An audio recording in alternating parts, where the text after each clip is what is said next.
Bonjour à tous. Aujourd'hui, nous allons parler de l'affaire Pierre Rivière, qui risque de vous surprendre.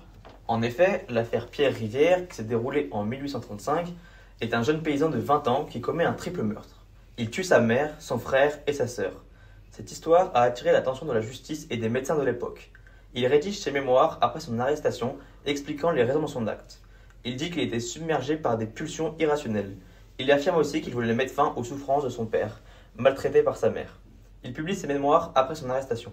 Cela va devenir un objet d'étude pour les médecins et les juristes, car une question se pose, celle de la folie criminelle. La question principale de son procès est le débat autour de sa santé mentale. Certains le jugent coupable car il était pleinement conscient de son acte, tandis que d'autres plaident pour sa folie. Malgré les avis contradictoires des médecins, il est condamné à mort pour se suicider en prison en 1840. Maintenant, nous allons voir comment cette affaire s'inscrit dans la réflexion « Il et elle font le droit ». Avec ce contexte, la jurisprudence participe à la construction du droit en matière de responsabilité pénale et de troubles mentaux. Le tribunal, confronté à un cas rare, contribue à faire évoluer les règles et à clarifier les situations dans lesquelles l'accusé prétend subir des troubles mentaux. Lors de cette affaire, les juges et les médecins analysent les mémoires de Pierre Rivière et en débattent. Les médecins et les juristes cherchent à comprendre et à qualifier les actes de cet homme, impliquant parfois des tensions entre le droit et la morale. Ainsi, les médecins et les juges contribuent chacun à l'évolution de la compréhension du crime, de la folie et de la justice au XIXe siècle.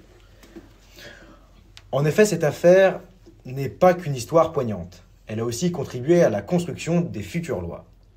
Cette affaire qui s'est déroulée au XIXe siècle a permis des réflexions sur la folie et la responsabilité. Sujet toujours d'actualité dans le monde contemporain, elle a eu plusieurs répercussions sur le droit. Tout d'abord, avec l'évolution du traitement des troubles mentaux en droit pénal. Pierre Rivière a assassiné sa famille en prétendant être sous l'emprise d'une forme de folie, ce qui a plongé les juges dans un dilemme. Ce procès a mis en avant le besoin de soumettre les coupables à des expertises psychiatriques dans les affaires criminelles. De plus, il y a la naissance de l'expertise psychiatrique dans le procès.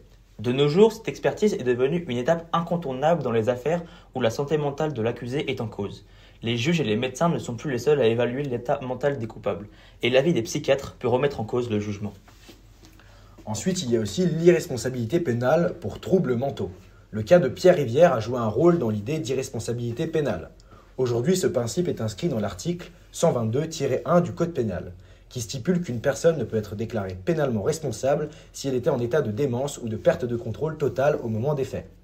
Aujourd'hui, l'objectif des juges est de déterminer, à l'aide d'expertises psychiatriques, si l'accusé était réellement dans un état de folie et si cela ne le rendait non responsable pénalement.